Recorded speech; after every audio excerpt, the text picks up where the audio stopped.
BPS TRADESMAN. If you see that logo, go ahead and say hi. Got it on my company shirts. I'm going to talk about a Weldenator today.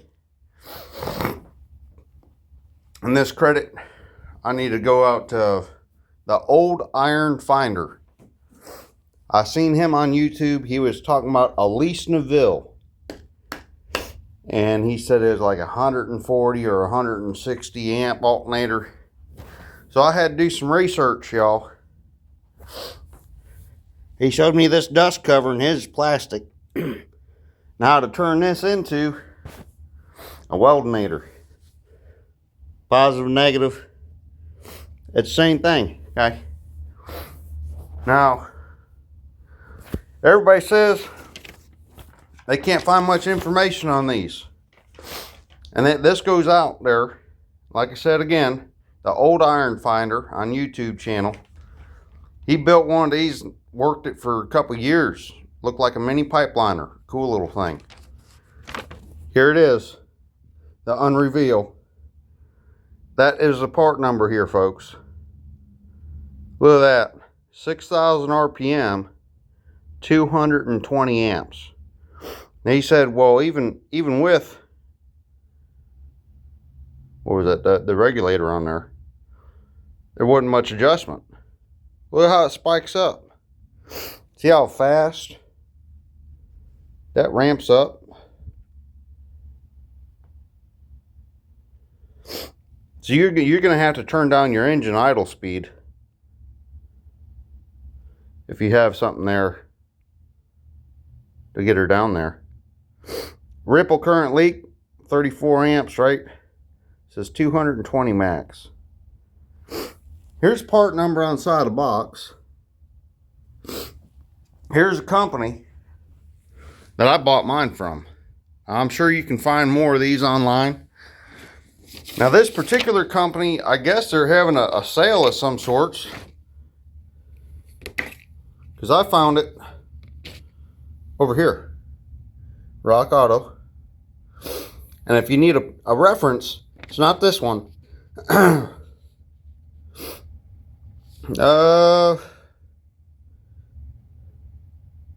Yeah, it's a Peterbilt. I'll tell you what, buddy, I got me a Peterbilt. Peterbilt done made that alternator. That's Peterbilt. It's a heck of a model. Peterbilt the truck. And I got the Peterbilt alternator. Wholesale clause out, 30-day warranty. Now they don't show it on here, but my memory serves me 109 bucks. These right now, I don't have, I gotta put a pulley on here. It's still got the cooling fan. And it's all here. I mean, it's brand new. It ain't remanufactured. It's brand new alternator. This is what came in the box. This is going to be, I got a Honda motor, and that's going to be one of my mobile welders right there. There's AC, so then I'll take and I'll put a bridge rectifier. And that'll turn her over to DC. And I can flip it back over to AC if I want to do some more TIG welding. Now I can TIG with DC, but I can do aluminum. Pardon me. I can do aluminum the other way around. Now the box is a bit beat up, but I tell you what, those UPS guys, they're just hating life coming over here. This poor box. What in the world we got here? Give you an idea. See that honker? This foam probably don't do it justice. Okay. Now I had this for my old 92 Camaro Super Sport. I don't think that matters, but it's a GM alternator. It's like 105 amp. Tested out good. Took it down to the parts store. It's still, I mean, she's rolling good. I even wrote on here, I do believe, welder. I was going to turn this into a welder. Sticker's gone now. But you can see it's 3-phase, right? All alternators. I was going to use this little honker for building my little mobile welder, but some people are like, oh, they burn up. The size difference. Now, old iron finder, he said he run this thing for years. It was used when he got it. Then he had it rebuilt and he's running it again. You can build a Weldenator out of this, put it under your hood. Or if you got a spot where you might have had smog pump, or you might have had an AC unit, but you ain't got no AC, you put that bad mamma jamma underneath the hood of your truck. Heck, you even make a mobile welder out of a car if you want to. If you ain't got a little engine, it'll roll that puppy over. Universal bracket, right? You can make one work. If you can figure out how to build one of these, I know you can figure out how to cram that under your hood somewhere. But that's what we got going on. That's a sneak peek. Model number again. Okay, old iron finder. Check it out, buddy. We ain't met in person, but I'll tell you what, you're the one who put me onto this, so I want to make sure I give you the credit to it. Derby-door to welder. You happen to see this. You get that F-150, you put a Weldenator under the hood. Beef up that alternator, buddy. You're talking about burning up, that's because it's little. This ain't little. Little alternator, little performance. This peaks out 220. Look, it's got the computer test sheet. Alright, I ain't full of it. Here you go. There's your data. That little straight 6 at idle. 1,000 RPM at idle, and it's almost pushing juice.